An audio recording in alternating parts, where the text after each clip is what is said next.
안녕하십니까. 저는 순천향대학교 의과대학 의예과 1학년 와플 먹어줘의 발표자 조유진입니다. 오늘 제가 리뷰할 논문의 제목은 Effectiveness of mRNA COVID-19 Vaccine Among US Healthcare Personnel입니다. 먼저 간략한 논문 소개를 진행하도록 하겠습니다. 이 논문은 2021년 9월 22일에 발행되었습니다.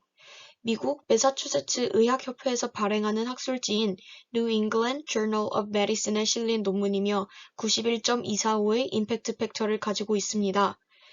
미국 의료 관계자를 대상으로 mRNA COVID-19 백신의 유효성에 대한 내용을 담았으며 나이, 성별, 인종, 민족 등 다양한 하위 그룹으로 분류해 환자군과 대조군으로 나누어 백신의 유효성을 측정, 비교, 분석하였습니다. 그 다음으로 제가 이 논문을 선정하게 된 배경에 대해 말씀드리도록 하겠습니다. 이 논문은 통계 기법이 사용된 코로나19 관련 논문입니다. 그렇기에 현재 전 세계에 타격을 주고 있는 코로나19와 관련된 논문을 실제 의료정보 통계학에서 배운 내용을 적용해 봄으로써 더 깊이 있게 이해할 수 있을 것이라 판단했습니다. 또한 나이, 성별, 인종, 민족 등 여러 변수에 따른 백신의 효과를 연구한다는 것이 흥미로웠고 백신 2차 접종을 넘어 부스터샷 접종과 관련된 보도가 연일 이슈가 되고 있는 상황에서 접종 이후 시간의 경과에 따른 효과의 변화에 대해서도 궁금증을 가지고 있었기에 이 논문을 선정하였습니다. 그럼 지금부터 본격적인 저널 리뷰를 진행하겠습니다. 먼저 백그라운드입니다. 의료진들은 직장에서의 상호작용과 환자와의 밀접 접촉 탓에 코로나 바이러스의 증가된 위험에 노출되어 있습니다. 이에 미 예방접종 실천자문위원회에서는 중요한 서비스를 유지하고 의료계 감염의 확산을 방지하기 위해 미국 의료진에 대한 백신 우선 접종을 권고한 바 있습니다. 또한 2020년 12월 화이자와 모더나가 미 FDA의 백신 긴급 사용 승인을 받아 미 의료진에 대한 접종이 시작되었으며 2021년 3월 초 절반 이상의 최전선에 위치한 미국 의료진이 COVID-19 백신을 맞게 되었습니다. 이렇게 의료진들이 백신 접종을 함으로써 생긴 리얼월드 데이터는 임상시험의 증거를 쌓고 백신 정책을 알리는 것에 유용합니다. 이에 mRNA 백신의 효과를 평가하게 된 것이 본 연구의 배경입니다. 두 번째로 메소드, 그 중에서도 연구 대상에 대해 말씀드리겠습니다. 대상은 코로나19 검사를 받은 미국 의료진입니다. 2020년 12월 28일부터 2021년 5월 19일까지 미국 25개 주 50만 명이 넘는 의료진들이 등록되었습니다. 등록된 의료진들 중 68%는 급성치료병원에, 32%는 장기치료병원에 근무하고 있습니다. 연구 기간 동안 이곳에 종사했던 의료진의 예방접종 비율은 1차 접종 비율이 55%에서 98%, 2차 접종 비율이 51%에서 94%였습니다. 그 다음으로는 연구 설계입니다. 이 논문은 검사 음성 환자 대조군 연구를 진행했습니다. 환자군은 최소 코로나19 증상 중 하나를 포함하며 사스코비드2 PCR 검사, 핵산 증폭 검사 혹은 항원 검사에서 양성이 확인된 사람으로 정의하였습니다. 여기서 말하는 코로나19 증상이란 참가자가 테스트일 전후에 14일 이내에 발열, 오한, 기침, 호흡곤란, 가슴 통증 또는 조임, 피로 또는 불편함, 인후통, 두부염, 콧물, 코막힘, 근육통, 메스꺼움, 구토, 설사, 복통, 후각 또는 미각 변화, 식욕 부진 중 하나를 호소하고 있는 경우를 말합니다. 대조군은 증상과 관련 없이 사스코비드2 PCR 검사, 핵산 증폭 검사, 혹은 항원 검사에서 음성이 확인된 사람으로 정의하였습니다. 연구 설계에 대해 말씀드리도록 하겠습니다. 환자군과 대조군의 등록 장소, 테스트 날짜를 일치시켰으며 목표 비율은 환자군과 대조군의 비율이 1대3입니다. 검사일로부터 60일 이상 전에 양성으로 확인된 이전 감염자는 이번 연구에서 제외되었습니다.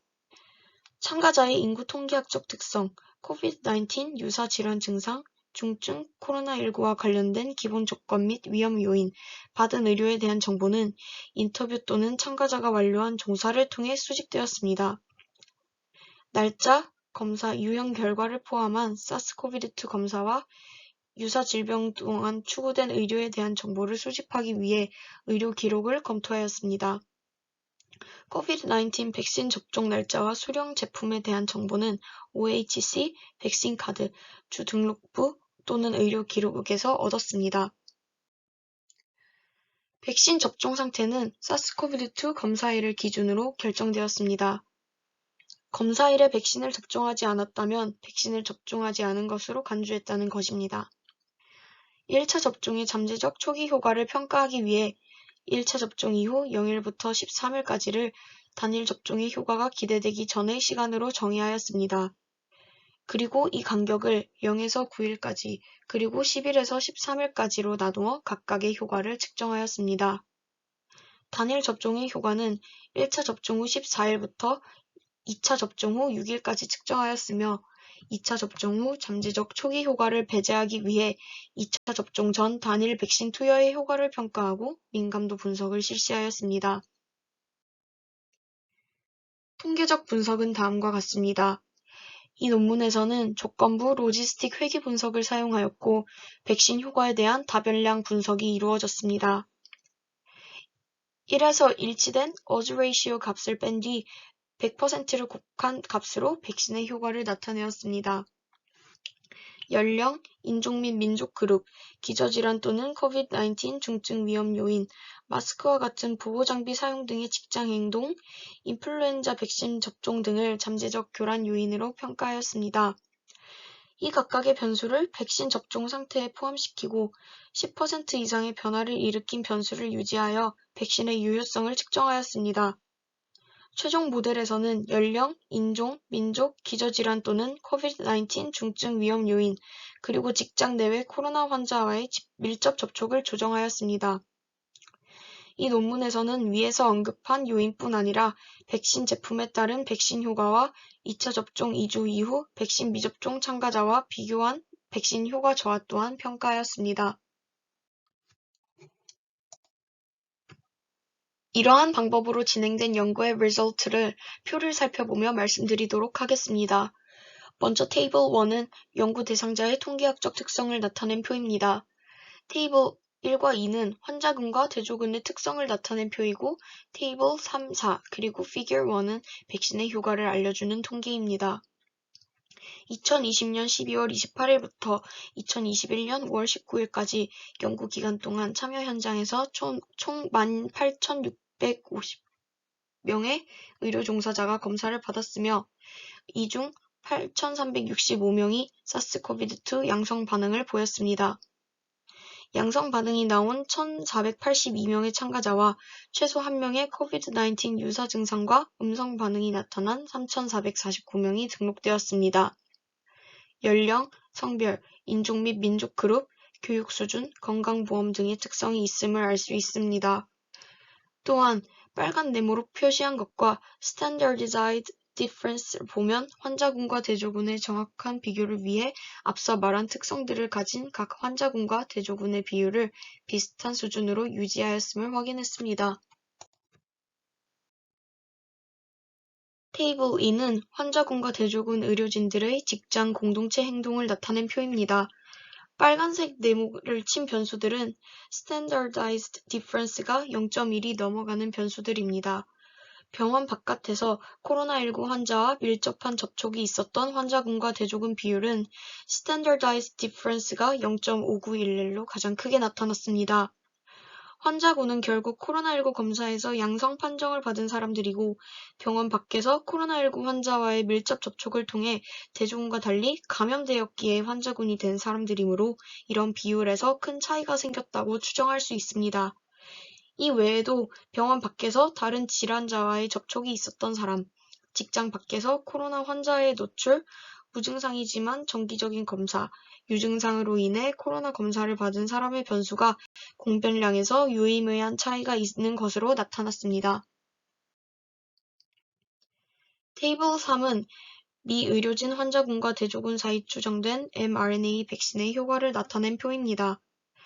첫 번째 투여 후 0에서 9일 동안 백신 효과의 다변량 분석은 95% 신뢰 구간이 마이너스에서 플러스에 걸쳐 있고 백신 효과 공식에 따라 이는 OR값이 1을 넘나들었다는 의미이기 때문에 단변량에서 다변량으로 조정을 거치면서 무의미해졌다는 것을 알 수 있습니다. 첫 번째 접종 후 10일에서 13일 동안의 백신 효과는 36.8%였습니다. 또한 부분 백신 접종에 대한 다변량 분석은 79.7%였으며 77.6%를 기록한 화이자 백신, 그리고 88.9%를 기록한 모더나 백신 모두와 유사한 것으로 나타났습니다. 2차 접종 완료 시 효과에 대한 다변량 분석은 90.4%였습니다. 테이블 4는 mRNA 백신의 효과를 하위 그룹으로 나누어 파악한 표입니다. 위험 요인 중 부분적 접종 완료 참가자 중 면역력이 약화된 사람의 백신 효과는 39.1%지만 아까와 같은 이유로 단변량, 다변량 분석 모두 무의미한 것으로 나타났습니다. 표에서 나타난 위험 요인 중에서 가장 일반적인 기초질환은 환자군과 대조군 각각 36%와 31%인 비만이며 그 다음으로는 과체중 각각 29%와 28%, 천식 각각 14%와 18%, 고혈압 각각 15%와 14%였습니다. 기저질환이나 위험 요인이 없는 참가자의 백신 효과는 91.1%로 1개 이상의 기저질환을 가진 참가자보다 백신의 효과가 높게 나타났으나 수치에서의 큰 차이는 없는 것으로 나타났습니다. 제한된 수의 임산부 참가자로 인해 백신 효과는 부분 접종과 접종 완료 참가자들을 모두 포함하는 하위 그룹에서 추정했으며 그 효과는 77.1%였습니다. 이 표는 이전 슬라이드의 테이블 4에 그대로 이어지는 표입니다. 히스패닉이 아닌 아메리칸 인디언 혹은 알래스카 원주민 그룹에서는 단변량 분석에서 유의미했으나 다변량 분석에서 무의미해졌음을 알 수 있습니다. 50세 미만과 50세 이상의 연령 그룹에서 접종 완료 변수의 다변량 분석은 각각 90.3%, 90.7%로 비슷하게 나타났습니다. 흑인, 백인, 히스패닉, 아시아인의 접종 완료 다변량 분석에서도 백신 효과가 94.8%로 가장 높게 나타난 변수인 흑인과 89.3%로 가장 낮게 나타난 변수인 아시아인의 효과 차이가 10%포인트 미만으로 미미하다는 것을 알 수 있습니다. 피겨 1은 2차 접종 이후 시간의 경과에 따른 백신의 효과를 다변량 분석한 자료입니다. 시간이 흐를수록 백신의 효과가 약해진다는 증거를 평가하기 위해 2주 단위로 효과를 측정하였습니다. 그 결과 2차 접종 이후 3, 4주 경과 때 백신의 효과가 최대로 나타난다는 것을 알 수 있습니다. 그 이후부터는 점으로 나타낸 수치가 소폭 하락하는 양상을 보이지만 9주 이후부터는 신뢰 구간이 광범위하게 겹치기 때문에 이것을 통해 백신의 효과가 떨어진다고 확신할 수는 없습니다. 마지막으로 디스커션입니다. 화이자 백신과 모더나 백신 모두 의료진 사이에서 코로나19에 대한 높은 효과를 보였습니다. 또 테이블 4에서 언급했던 것처럼 인종, 민족, 기저질환 여부 등 하위 그룹에서 백신의 효과는 비슷하게 나타났습니다. 2차 접종까지 완료한 화이자 백신의 효과는 89%, 모더나는 96%로 이 결과는 임상 3상 결과와 일치하였습니다. 부분 접종 효과는 화이자 78%, 모더나 89%로 이는 임상 3상에서의 추정치보다 높게 나타났습니다. 이 연구를 통해 mRNA 백신의 효과를 확실히 입증할 수 있었으며 이 효과는 다른 인구 집단, 연구 설계, 환자군 정의를 가진 다른 연구와도 일치했습니다. 하나 이상의 중증 코로나 발병 위험 요소를 가진 성인에게도 mRNA 백신의 접종 완료는 효과가 있음을 알 수 있었던 반면 면역이 손상된 의료진들에게는 백신 접종의 효과가 낮게 나타났으며 95% 신뢰 구간이 널값을 포함하기도 했습니다. 논문에서 언급한 이 연구의 의의와 한계에 대해 말씀드리도록 하겠습니다. 먼저 이 연구의 의의는 큰 샘플 사이즈입니다. 큰 샘플 사이즈 덕에 교란 요인을 조정하고 여러 가지 의료 종사자의 서브 그룹에 있어서의 백신 유효성의 추정을 가능하게 하였다는 의의가 있습니다. 두 번째 의의는 큰 샘플 사이즈와 더불어 광범위한 지리적 범위 덕에 미국 인구를 대표한다고 볼 수 있다는 점입니다. 반면 사스코비드2 감염의 일반적 원인인 요인을 최종 모델에서 선택함으로써 잠재적인 혼란 요인을 제어하였으나 추정치 변경 접근 방식에 기초한 것이 한계라고 볼 수 있습니다. 또한 선택된 기초 조건 아래 하위 그룹 참여자의 샘플 사이즈가 작은 것도 한계입니다.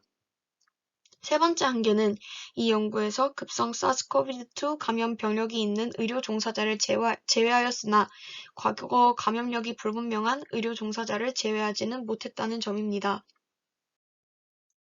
이 논문에서 제시한 결론 및 제언은 다음과 같습니다. 첫 번째로 코비드-19의 심각한 결과에 대한 위험 요인을 가진 사람들의 그룹에서 코비드-19 백신이 어떻게 잘 작동하는지를 이해하기 위해 면역 결핍 환자들의 초점을 맞춘 연구가 필요하다고 말합니다. 또한 백신 효과의 장기 지속 기간을 이해하기 위해서는 보다 긴 추적 연구가 필요합니다. 마지막으로 장기적인 백신의 효과, 새로운 변이에 대한 백신의 효과는 불분명하며 그렇기에 백신의 조성이나 백신 정책의 변경이 필요한지를 지속적으로 확인하는 것이 필요하다는 것이 이 연구의 제언입니다. 이상으로 저널 리뷰를 마치겠습니다. 감사합니다.